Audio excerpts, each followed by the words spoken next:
राष्ट्रवादी काँग्रेस शरदचंद्रजी पवार पक्षाचे आमदार रोहित पवार यांनी आज घेतलेली पत्रकार परिषद ही कमालीचे धक्कादायक खुलासे करणारी होती। या पत्रकार परिषदेमधून त्यांनी जे प्रश्न उपस्थित केले हे महाराष्ट्राच्या मनातले प्रश्न आहेत आणि महाराष्ट्राच्या मनातली ही शंका आहे की दादांचा घातपात झाला का।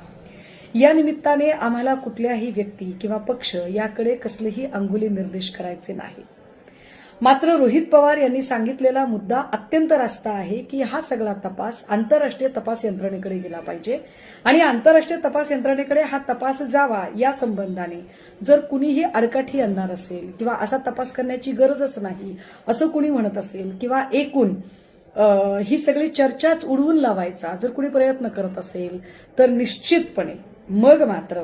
असे म्हणणाऱ्या व्यक्ती, संस्था, पक्ष किंवा संघटना या कुणावरही आणि त्यांच्या हेतूवर शंका घ्यायला पुरेसा वाव असेल हे कृपया संबंधितांनी समजून घेतले पाहिजे।